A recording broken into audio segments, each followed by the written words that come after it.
Hi guys, if I am audible and clearly visible, so just give me a thumbs up. Let me know that I'm audible to all of you. So then we will start discussion on the previous year questions. Of course, there's a long list of important previous year questions that we need to know. So we cover some questions, and those who want more questions from the previous year series, let me know on the Instagram, and I will share the whole collection of more than 100 odd PYQs from the INICET. If you're seriously preparing for INICET, this will be really useful for you. Okay, so just give me a thumbs up. Once I know that I'm live and audible to you, we'll start with the questions.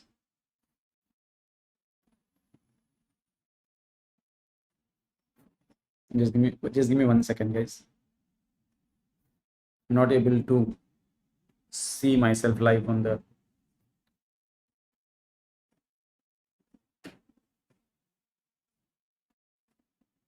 Okay, cool. So let me start with the very first question for the day. This is going to be our first question. Let's see if we can answer this. This is from the previous INICET. Which of the following conditions will not be associated with manifestation of central cyanosis? So what are they asking? Which of the following will not be associated with central cyanosis? So few points that we need to study about cyanosis. What is cyanosis? We already know it is bluish discoloration of the skin. Why are we getting this? We are getting this because of the amount of reduced hemoglobin being increased in the blood. Bluish discoloration of the skin due to increased amount of reduced hemoglobin in blood. How much do we need to produce the cyanosis? We need more than 4 grams of reduced hemoglobin. So the reduced HB should be more than 4 grams to produce 4 grams per deciliter to produce cyanosis. Need not always mean hypoxia. Cyanosis is not always equal to hypoxia. We can end up with cyanosis even without hypoxia. In any tissue, if the reduced hemoglobin is more than 4 gram per deciliter, you will end up with hypoxia. We will classify the cyanosis.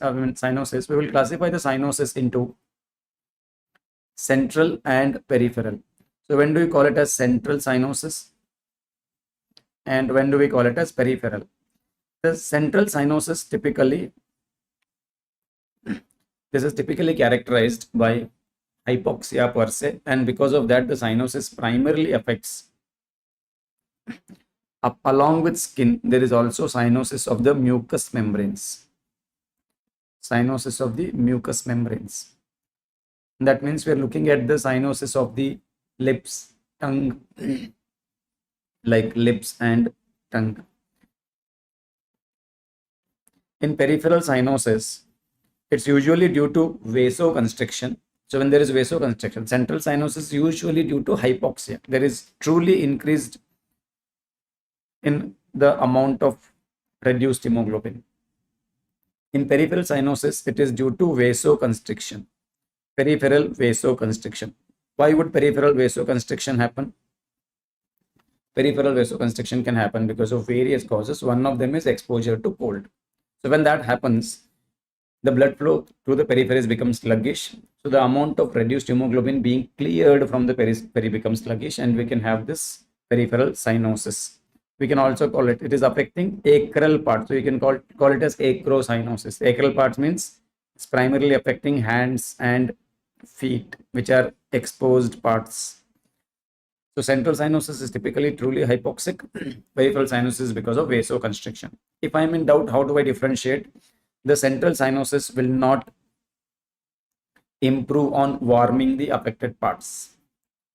It may not improve or does not improve on warming affected parts.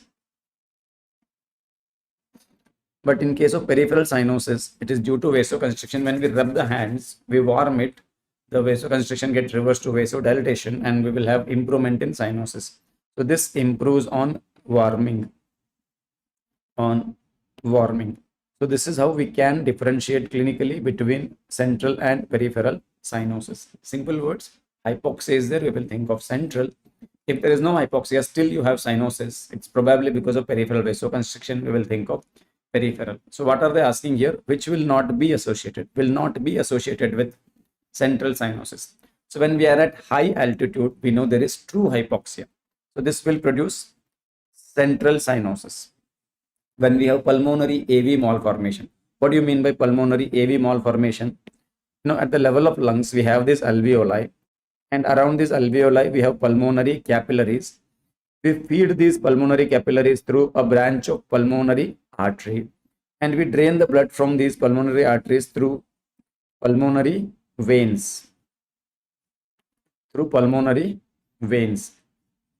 But if there is a connection between the artery side and the vein side, we will call it as pulmonary arteriovenous malformations. So if such malformation exists, the blood from the right side of the heart can bypass these capillaries and get into the left side of the heart without getting oxygenated.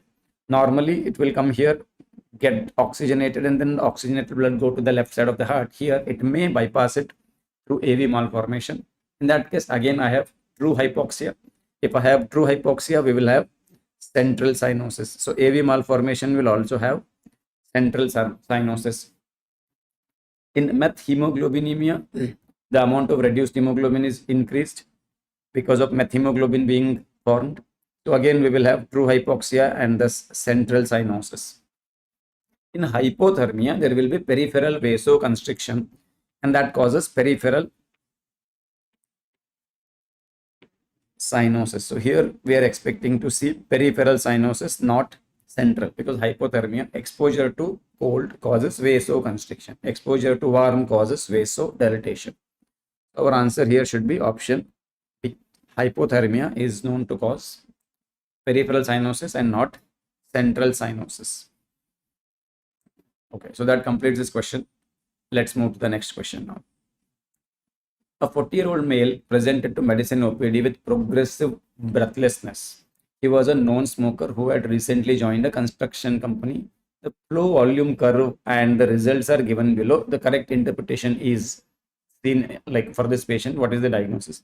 So let me show you what is the flow volume curve looking like. Okay, so here patient's PFT report and the flow volume curve is there. So what is the interpretation? So I think one quick look at the flow volume curve should give you the diagnosis. Even if you don't know the flow volume curve, what do we notice in the flow volume curve? We notice that there is a scalloping. There is a scalloping. But even if you don't know, you can still read this PFT and interpret what is the problem. So when I see the PFT, normally whenever we see the PFT in a respiratory case, what is the first thing we should see? I would like to see FEV1 by FVC ratio, because this ratio helps me to differentiate between obstructive and restrictive disorders. So when I look at this ratio, what is it? Here it is 68% or 6.8. Expressed in percentage, normally ratio should be more than 70%. Here it is less than that. So what does that indicate? It is an obstructive disorder. It is not restrictive, right? So just because we're talking about it, I will just quickly write down.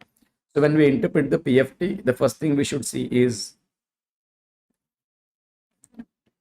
we should be seeing FEV1 by FVC ratio. If ratio is less than 0.7, it's an obstructive airway disease. And if the ratio appears to be more than 0.7, what is the normal ratio? Normal ratio is more than 0.7. If ratio appears to be more than 0.7, it could be normal or it could be restrictive. The ratio being less than 7 is clearly obstructive. More than 7 does not rule out restriction. It only says it is not obstruction. So now I have to see whether it is normal or restrictive. So if FEV1 and FVC appear normal,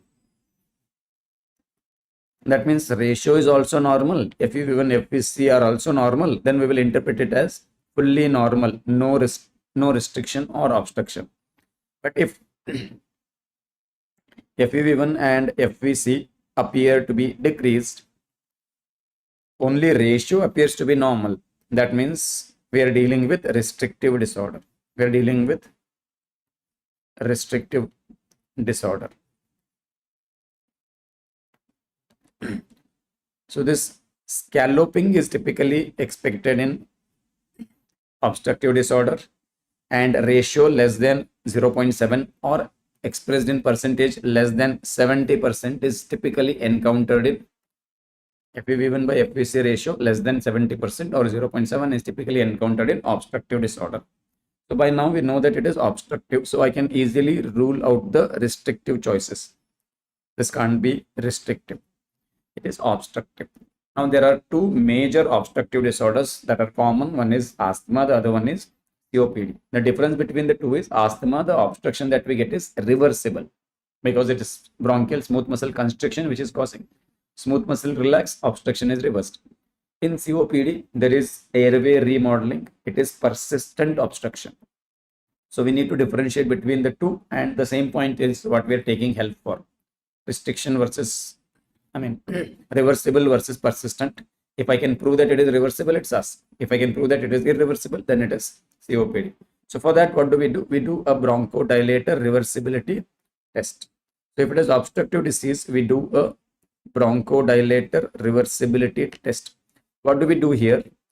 In bronchodilator reversibility test, we administer a short-acting beta agonist like salbutamol, and we will repeat the FEV1.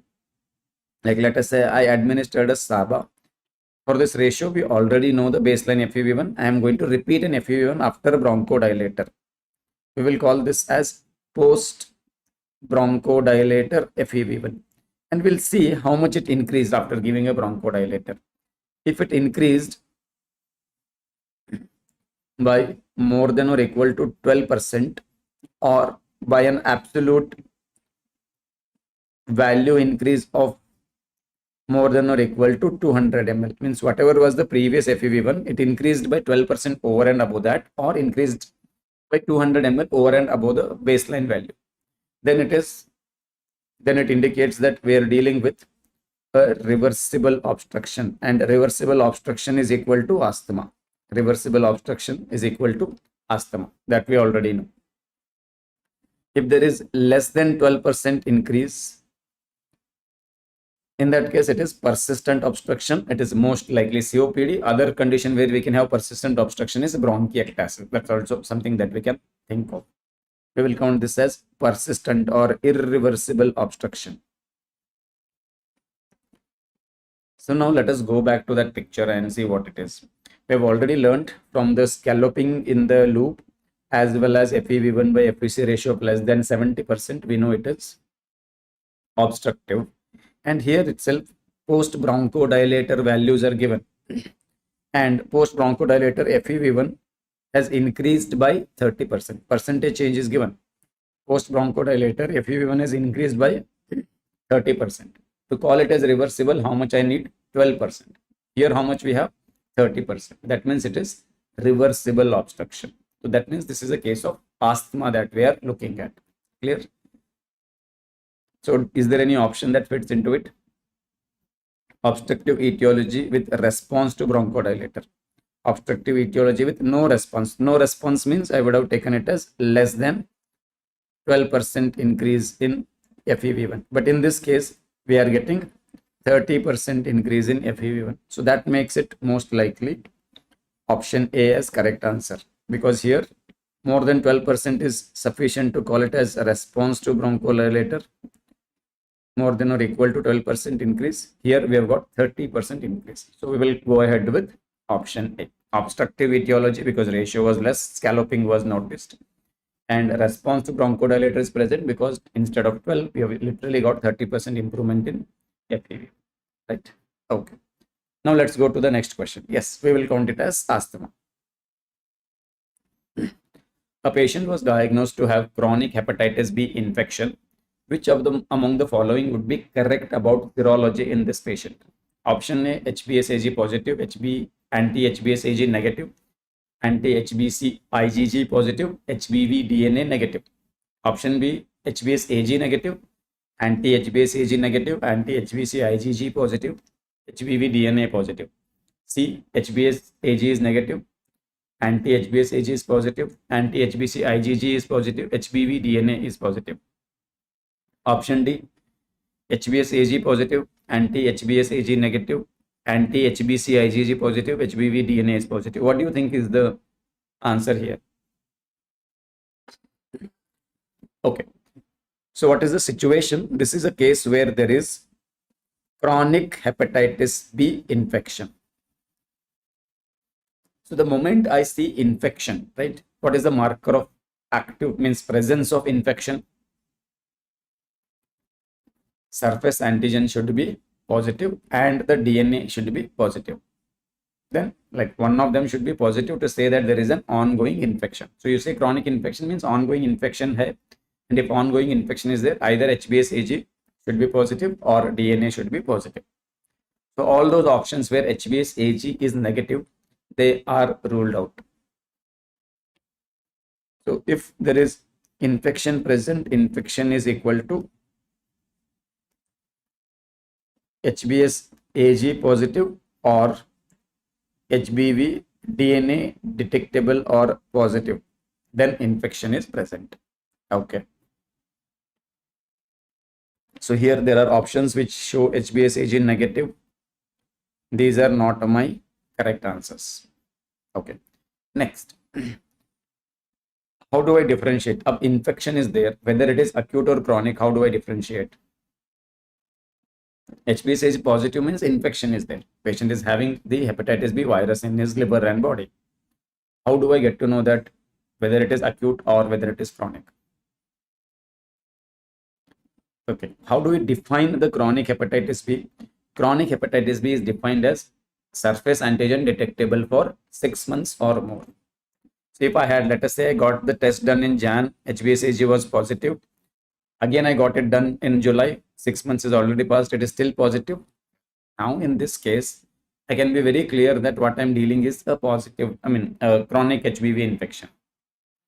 But can we have some indirect clues to identify that it is chronic? Yes. So mainly we are relying on the anti-HBC. Anti-HBC IgM is positive in case of acute. IgG can also be positive. So if both IgM and IgG are positive, it is acute. IgM is equal to acute. But if IgM is negative and IgG is positive, then it is chronic. So to call it as chronic, right, to differentiate whether it is acute versus chronic, we are looking at anti-HBC, IgM and IgG. Anti-HBC, IgM and IgG. So if anti-HBC, IgM and IgM, anti-HBC, IgM is positive. Whenever it is positive, it is always equal to chronic. IgG may also would have started appearing, but as long as IgM is positive, it's always acute.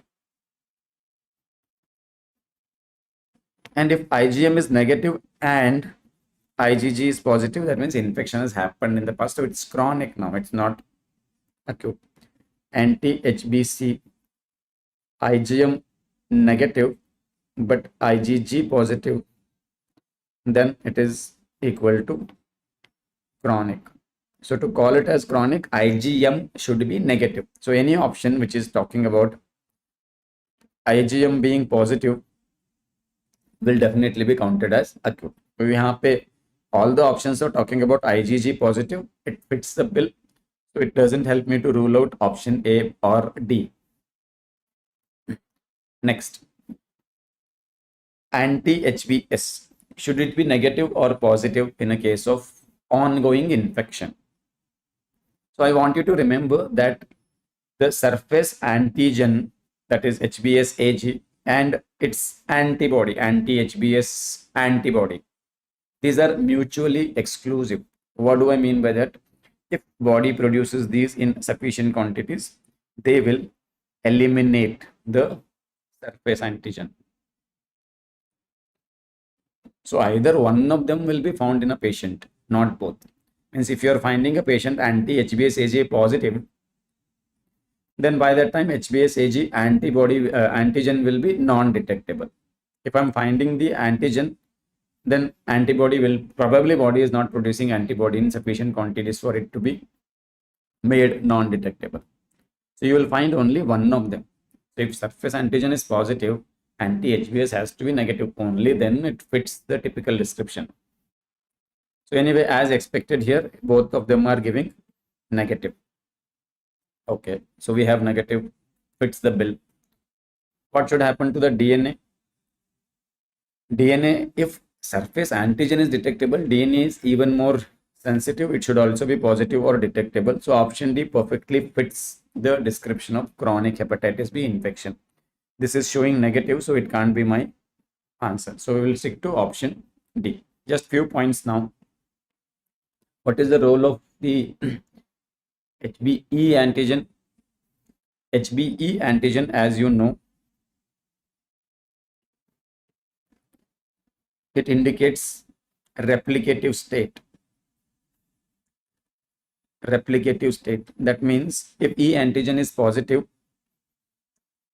then the virus is in a highly replicative state and thus there is high infectivity. So if it is positive, high infectivity. Now does negative, HBeAg negative always means low infectivity? Positive, we know high replication, high infection. If negative, need not always mean low infectivity, because there is also a recur mutant where you will not have the expression of the E antigen. So negative does not mean always low infectivity. It either means low infectivity or a pre-core mutant which actually does not express E antigen. The mutant variant which does not express the E antigen. Okay, good. Now one more point I want you to notice. If you only have anti-HBs antibody present plus anti-HBC IgM present, what is your interpretation? And if you have anti-HBs antibody positive, nothing else is positive. So what's your interpretation? What does this indicate? As I've already told you, the HBs antigen and anti-HBs antibody are mutually exclusive. So once the antibody comes, antigen goes away. So you no longer have the infection. Infection is cleared. So it indicates that you had an infection, but it has been cleared. Okay, I just forgot to write it properly. Anti-HBC IgG positive. Now tell me, what does it indicate? So first one, as you mentioned, if IgM is there, yes, it indicates that the recovery has started. Good. And if IgG is positive, it indicates past infection. Patient is completely recovered. Nelson Vani, very good. So if IgM was positive, yes, the recovery phase. And if only the antibody is positive, that means we are dealing with vaccination, because vaccine primarily contains the surface antigen against which antibodies will be produced. You don't have the infection, so you don't have anti-HBC, neither IgM or IgG. So let me write it so that you don't get confused. Anti-HBC, IgM, IgG are negative. So then it is indicative of vaccination. Good. Next question. A hypertensive patient who was on 3 classes of antihypertensives was found to have resistant hypertension. Treatment must include which of the following drug classes?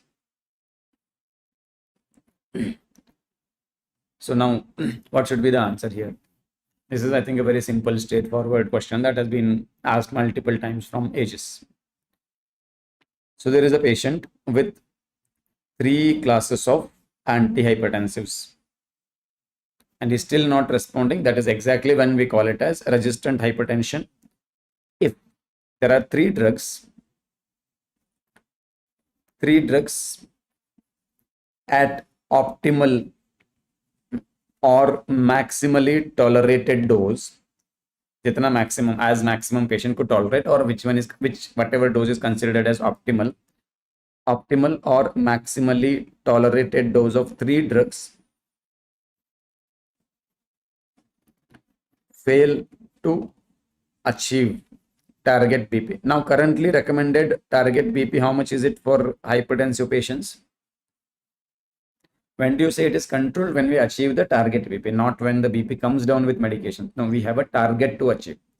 The target BP right now is 130, 80. Less than 130, 80 is the goal. If you have achieved with whatever number of drugs you have controlled.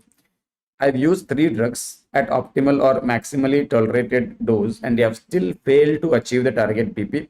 And out of these 3 drugs, at least one is a diuretic, then we will call it as resistant hypertension. Then we will call it as a resistant hypertension. To define or to say that this individual has resistant hypertension, at least one diuretic should have been used. If I had used other class of drugs, 3 or something, but diuretics was not involved in this, we will still not call it as resistant hypertension. You should still try diuretics. When they fail, we will call it as resistant hypertension. Now, one of the commonly asked question is, once you encounter resistant hypertension, what is the drug of choice? So usually when we start antihypertensives, currently guidelines recommend us to use 2 class of drugs combined instead of monotherapy.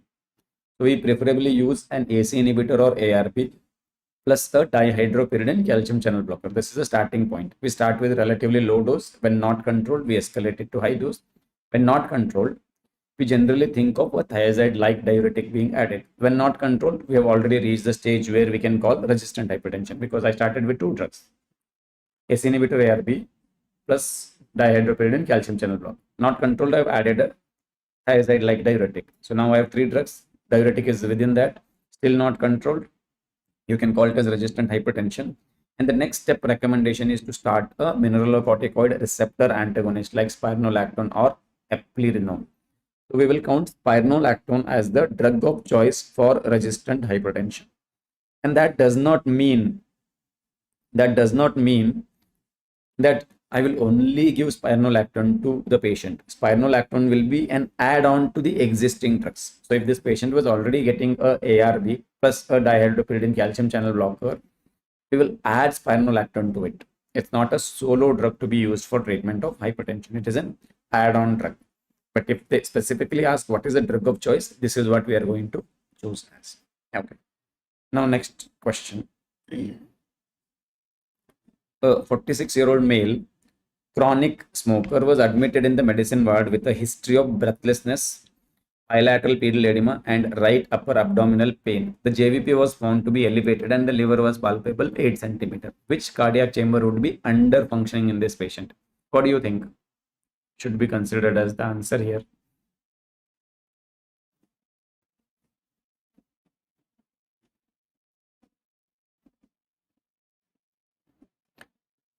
So this is a kind of vague question, to be very frank, because multiple chambers have alteration in their functioning in this case to present with all the symptoms. But if I have to pick one to blame, then probably I would start with right ventricle to blame, because all the right-sided symptoms are related to right ventricular dysfunction. Okay. So exactly what is happening? We know that we drain the blood from the right side of the heart, from right atrium to right ventricle, from then to the pulmonary artery. The pulmonary artery will get into multiple divisions to enter into the lungs. And at the level of lungs, we will have alveoli, which brings the oxygen, and we will have capillaries around these alveoli. And once we do the gas exchange, we take this blood to the pulmonary veins. Pulmonary veins will take the blood to left atrium, from there to left ventricle, and then eject into the aorta. So when we get the JVP to be elevated, we know that it is the right-sided problem. When right atrial pressure increases, JVP will get elevated. Inferior vena cava pressure will get elevated. That result in congestion of the liver or hepatomegaly, portal hypertension, ascites, and pedal edema, typical right-sided symptoms. Now, in this question, why am I choosing right ventricle over other chambers. The direct explanation is if right atrial pressure increases, I will have raised JVP, I can have hepatomegaly, I can have bipedal edema, right abdominal pain because of hepatomegaly, palpable liver. All of this can be explained from right atrial pressure being increased. So why not consider right atrium as our answer? Why am I choosing right ventricle? Right atrial pressure increases if there is tricuspid stenosis, tricuspid regurgitation, or concentric right ventricular hypertrophy when filling into this ventricle becomes affected, and I will have diastolic dysfunction of the right ventricle, or pulmonary hypertension which leads to concentric right ventricular hypertrophy and I have the diastolic dysfunction, right? Or pulmonic regurgitation or pulmonic stenosis when there is increase in the right ventricular afterload and again I get the concentric hypertrophy. So from the question, I don't think I should be blaming the right atrium directly because there is nothing pointing towards the tricuspid stenosis. No extra information, no mid-diastolic murmur with presystolic accentuation, nothing pointing towards tricuspid regurgitation, no talk about pansystolic murmur or liver being pulsatile, which happens in tricuspid regurgitation. So if I'm not blaming the tricuspid valve, then I should not blame the right atrium. Right atrium's rise in pressure is merely an outcome of right ventricular dysfunction. Now, this right ventricle dysfunction may be because of a problem in the right ventricle itself, or it may be because of the pulmonary hypertension. Keeping in mind that there is nothing pointing towards the tricuspid valve, I'm going ahead with right ventricle. Okay.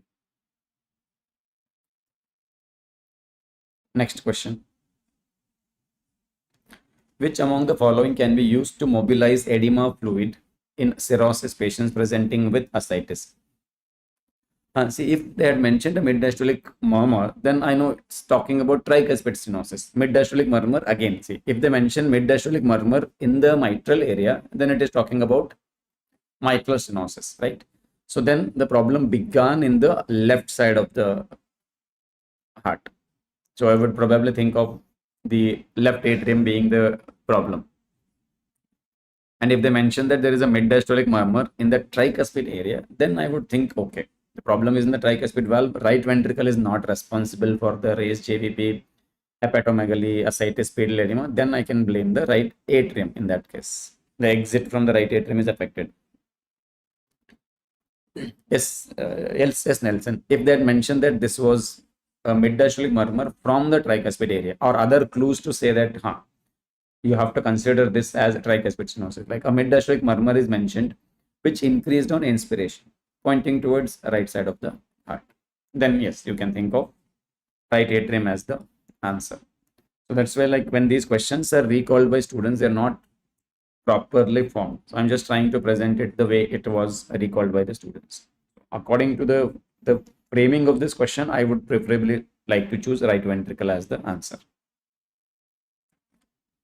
Next one, which among the following can be used to mobilize edema fluid in cirrhosis patients presenting with ascites?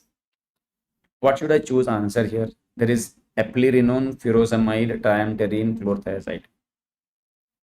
We are dealing with a patient with ascites. Shubham, why are we considering triamterene? Among these, okay, at least tell me which one is the most potent diuretic in terms of efficacy. The most potent diuretic is, of course, the loop, furosemide. Nelson Mani, absolutely right. Why should I choose eplerenone as the answer? Why eplerenone? Furosemide is more effective, right? Why is there ascites in portal hypertension? Why do we get ascites in portal hypertension?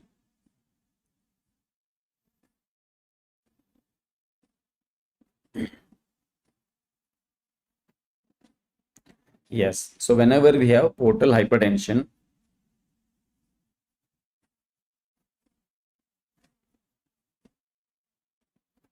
there is activation of RAS.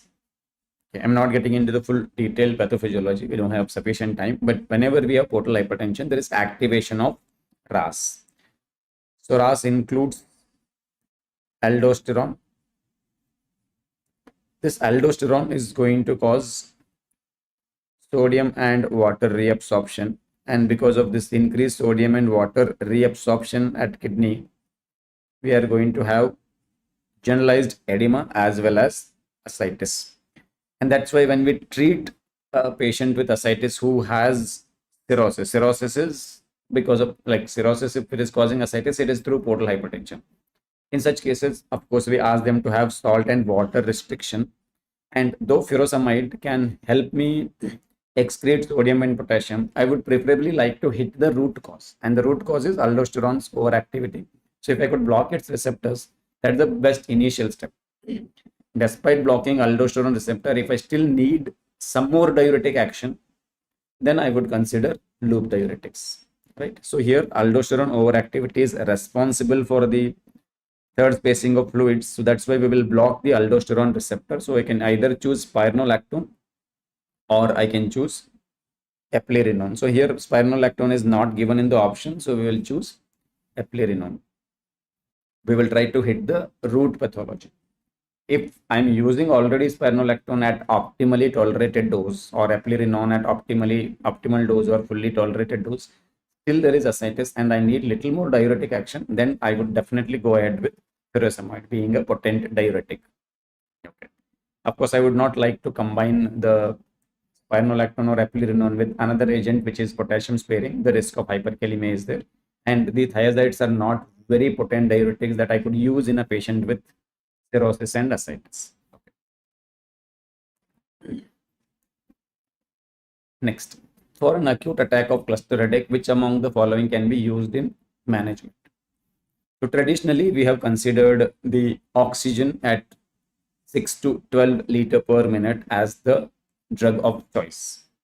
But in the recent years, we have shifted. We know oxygen is safe, reasonably effective, but we have shifted from oxygen. So currently, what should be considered as the drug of choice for acute attack of cluster headache? What should be considered as the drug of choice? So in terms of efficacy, the most effective treatment for cluster headache is IV form of sumatriptan, but of course comes with the risk of, similar to ergotism, it comes with the risk of extreme peripheral vasoconstriction and we can have peripheral gangrene. Of course, IV we are not using. Next most effective form is subcutaneous sumatriptan. Oral is not very effective. In fact, oxygen exceeds the efficacy of oral sumatriptan. So in terms of efficacy listing, I would say IV is most effective. Of course, not safe. We are not touching it. Next is subcutaneous sumatriptan, then oxygen, then oral sumatriptan. And because subcutaneous sumatriptan is reasonably safe and exceeds the efficacy of the oxygen, right now we will be considering sumatriptan as the go-to treatment. So here what I should choose, it is option B, sumatriptan. That is a go-to treatment. So now currently drug of choice is subcutaneous sumatriptan preferred over oxygen. So any question which is talking about oxygen versus sumatriptan, few years back the answer would have been different. Now the answer is going to be subcutaneous sumatriptan. If there is an IV option, it's very effective, not safe. That's not going to be our drug of choice, right? Okay, just because we're talking about the headaches, a quick recap of important drugs of choices for different types of headache. So if you're talking about migraine, what is the drug of choice for acute treatment and what is the drug of choice for chronic treatment or preventive treatment?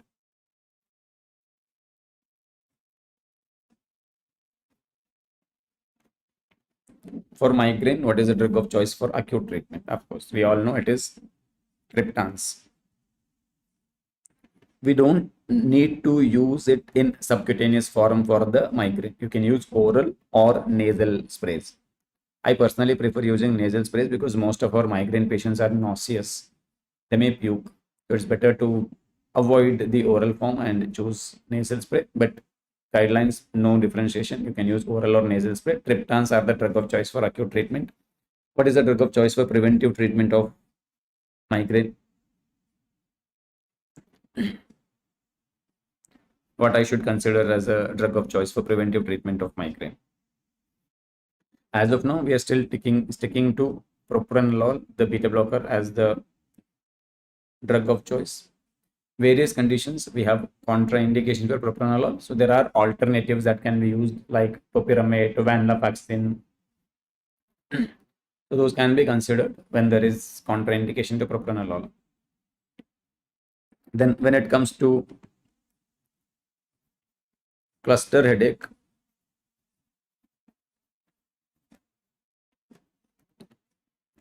the acute treatment right now is subcutaneous sumatriptan. And the preventive treatment for short term, we consider steroids. And for long term, we can consider verapamil or galcanezumab.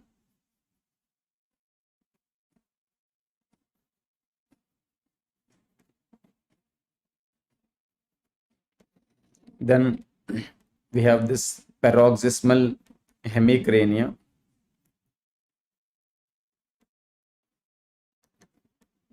There is no acute treatment for paroxysmal hemicrania or not required. Preventive treatment, paroxysmal hemicrania has excellent response to indomethacin, and indomethacin is our drug of choice. And then we have another form of TAC called SUNCT or SUNA. These patients, acute treatment, IV lignocaine can be considered as drug of choice, though not required in most cases. And lamotrigine is considered as a drug of choice for preventive treatment. And then we have this tension type of headache. So for tension type of headache, acute treatment, it's not very severe, bothersome headache, we can consider using NSAIDs. And for preventive treatment, we consider tricyclics like amitriptyline. So that's about the headaches. Now let's proceed to the next question. In the waveforms of JVP, which of the following waves corresponds to isovolumetric contraction? So when we're talking about JVP, we should know that few events on the JVP can be mapped to cardiac cycle. Of course, not everything, but at least few can be mapped to cardiac cycle. So what all can be mapped to cardiac cycle? We know that atrial contraction produces A wave. So atria contracts when we are doing active filling, when actively we are passing the blood from the atria to ventricle, that is active filling, that is where it is contracting. Passive filling ke time pe it is not contracting. So the wave of active filling is A wave. So A wave corresponds to active filling phase of cardiac cycle.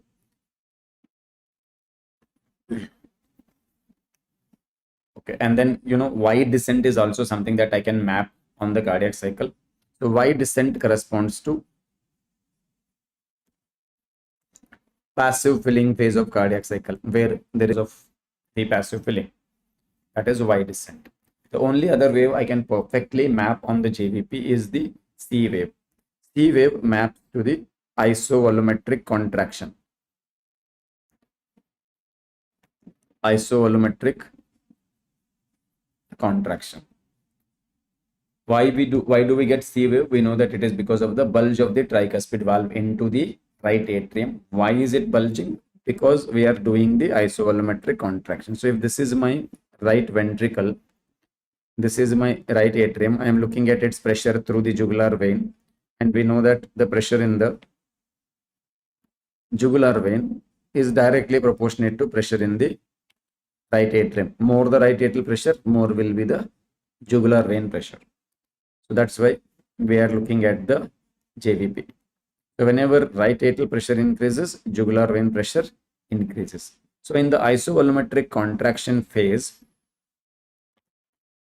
our tricuspid valve is supposed to be in a closed state when the right ventricle is contracting to eject the blood out into the pulmonary artery. We are supposed to eject the blood out into the pulmonary artery. So for that, our ventricle is contracting. Whatever blood I have in the ventricle is end diastolic volume. With that blood, ventricle is contracting to eject it into the pulmonary artery. First, we are doing isovolumetric contraction where intraventricular pressure is building up. This pressure itself pushes and opens the pulmonary valve. So valve is not open yet. Pressure inside the ventricle is high. This pressure also gets directed towards the tricuspid valve.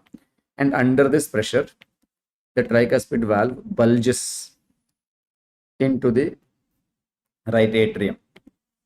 This bulge, instead of this position, native position, it is now bulged into the right atrium. Thanks to the presence of chordae tendineae and papillary muscles, the valves will not open in opposite direction, but under pressure they are buckling or bulging. As they bulge, the volume of the right atrium gets reduced. And Boyle's law says, according to Boyle's law, pressure and volume are inversely related. So as the volume reduced by this bulge, pressure increases. If pressure increases, I should get a positive wave. That positive wave is what we are calling as C wave. It is due to tricuspid bulge. This happens during isovolumetric contraction.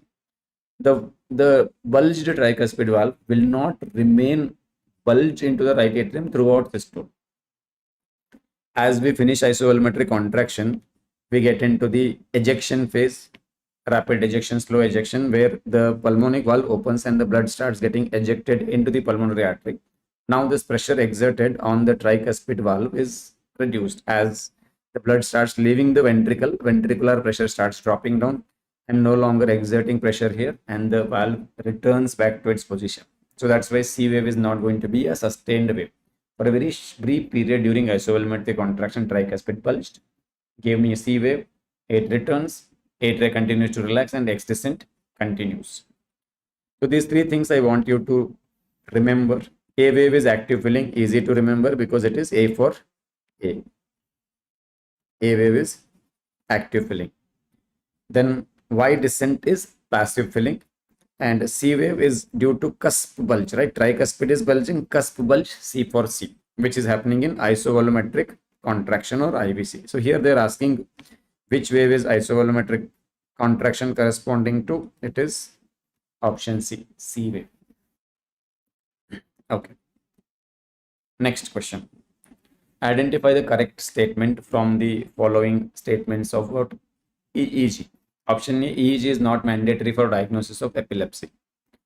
Option B, 10% of healthy people have epileptiform waves on EEG. Scalp EEG is diagnostic of frontal lobe epilepsy. In progressive multifocal leukoencephalopathy, generalized epileptiform discharges can be seen. Which one is true, correct? They are asking which one is correct.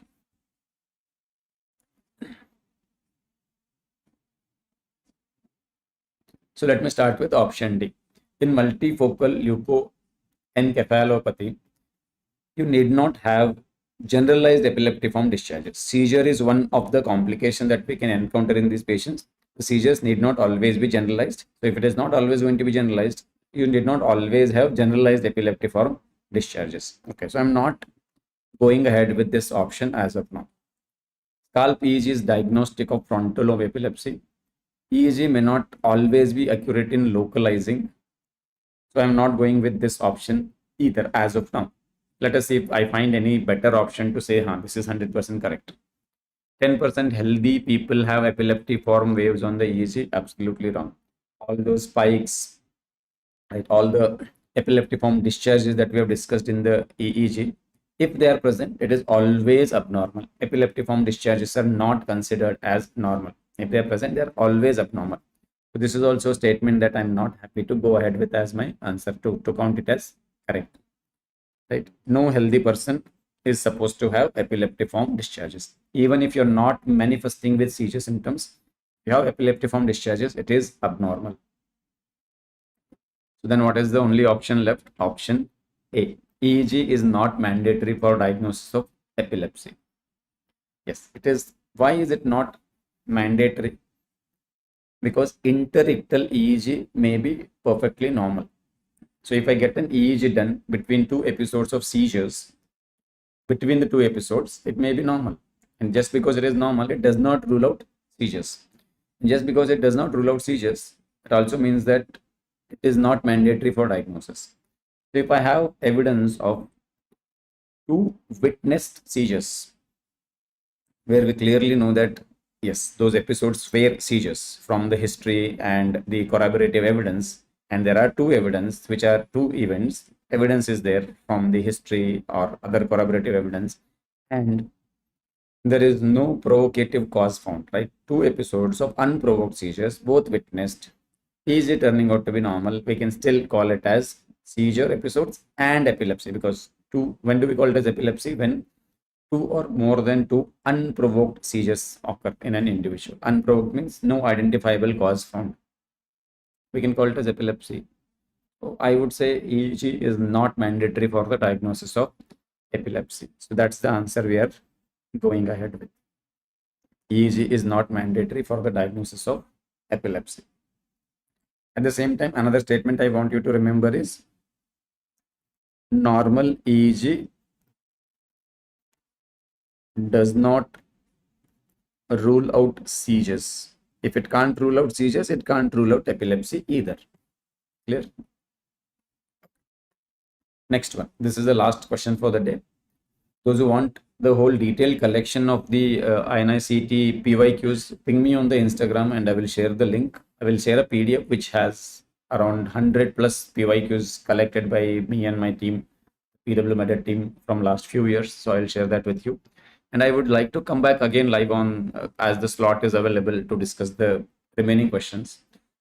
Let me see if we can divide them into year wise and then try to cover, so that those who are seriously preparing, it should be useful. Okay, so this is the last question for the day. A patient was diagnosed to have SIADH. Which among the following is not true about this condition? Euvolemic hyponatremia, urine sodium is low, serum sodium is less than 135 milliequivalents per liter, and urine osmolality is increased. Which of the following is not true? So what is SIADH? Currently, we use the term SIAD, syndrome of inappropriate antidiuresis.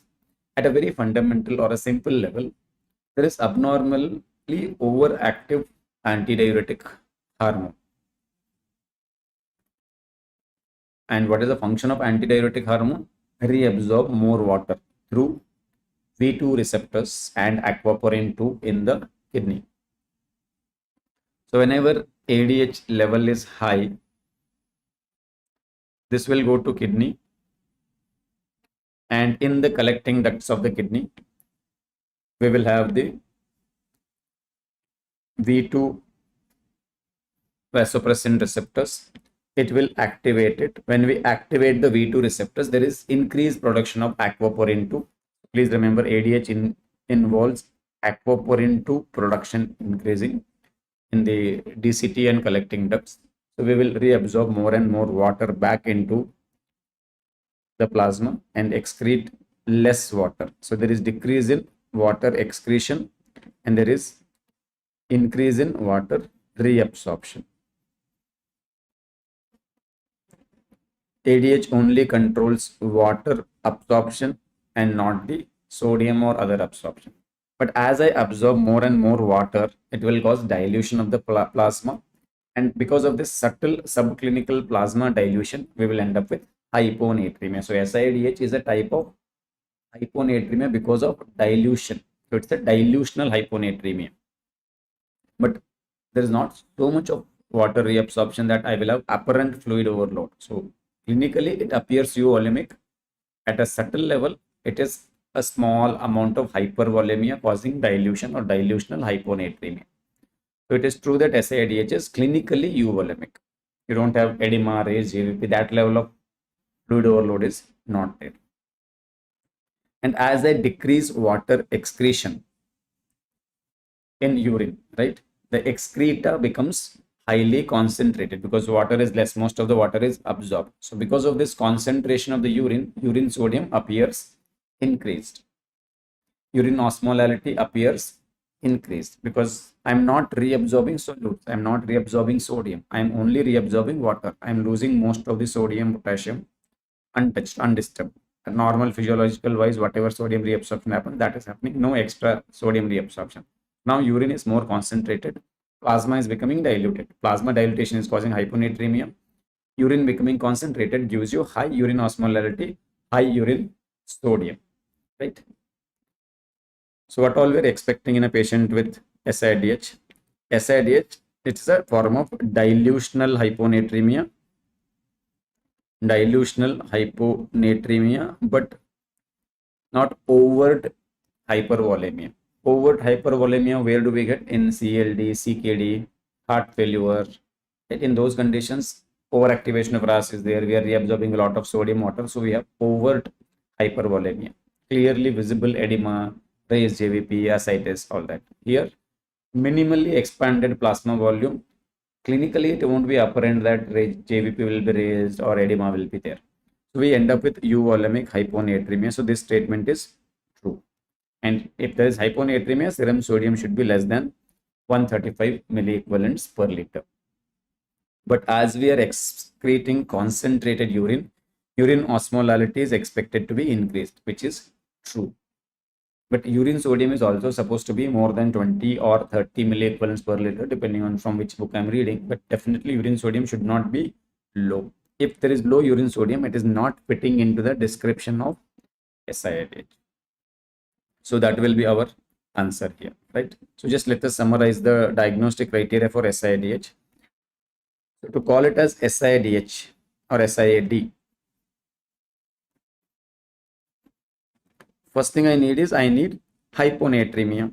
So serum sodium should be less than, normal is 135 to 145. So it should be less than 135 millimoles per liter. Millimoles or milliequivalents, both are same for all those ions whose charge is 1. Sodium, potassium, their charge is 1. So milliequivalents and millimoles will be equivalent. 135 milliequivalents per liter or 135 millimoles per liter. This hyponatremia should not be with overt clinical hypervolemia. There should be no edema, raised JVP and all. So there should be clinical euvolemia. Clinically, it should appear euvolemic. If I do more detailed studies, it will appear like there is subclinical plasma volume expansion and dilutional hyponatremia, but clinically euvolemia. Clinical euvolemia. So SIADH is a cause for euvolemic hyponatremia. There are two more causes that we should know, which are known to cause euvolemic hyponatremia. What are those? Hypothyroidism and hypocortisolism or hypoadrenalism. So I need to rule them out before I come to the conclusion that this is SIAD, right? But even before I go there, this low sodium that I'm looking at, I want to convince that it is truly hyponatremia only, and it's not a false or pseudo hyponatremia.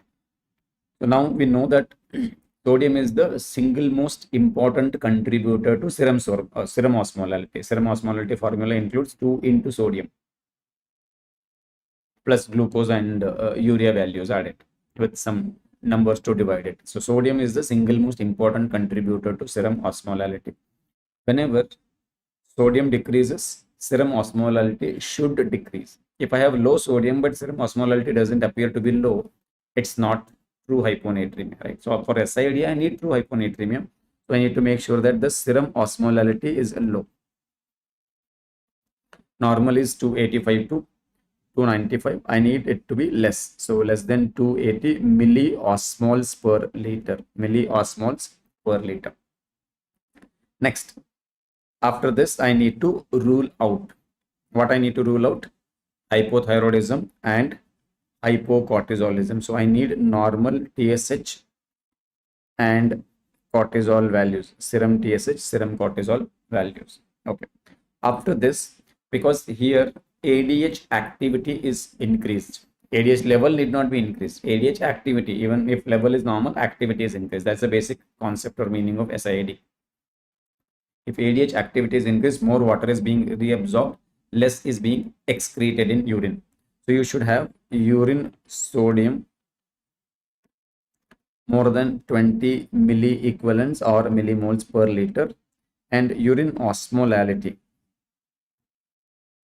Urine, because this urine is highly concentrated, I am reabsorbing water. Urine osmolality should be at least 100 milliosmoles per liter to count this as SIADH. Seventh one, additional parameter need not always be tested, need not always I have to do this and then only count it as SI, but if you have this value available, that can be contributory. That is serum uric acid. Serum uric acid will be low in patients with SIAD. Partly dilutional, partly related to the ADH action itself. You can have low serum uric acid. So when these parameters are present, then we call it as SIAD. So now looking back at the question, urine osmolality, yes, it is supposed to be more than 100. Despite having serum osmolality being low, urine osmolality is high. So ideally speaking, what should happen if serum osmolality is low? I should like to lose more water in urine so that the serum osmolality get normalized. So I should have dilute urine, but in SIAD, I don't have. Here urine osmolality is more than expected. Serum sodium is supposed to be less than 135, but urine sodium is supposed to be higher, 20, 30, and not low. Euvolemia, yes, we just learned. So option B will be the right answer in this case, right? So that completes the questions we had today. Just let me know in the Instagram, whoever wants the full collection of PYQs, and I will share that PDF soon with all of you. Okay. So hope to see you soon with another session. Till then, have a good time. See you soon. Bye.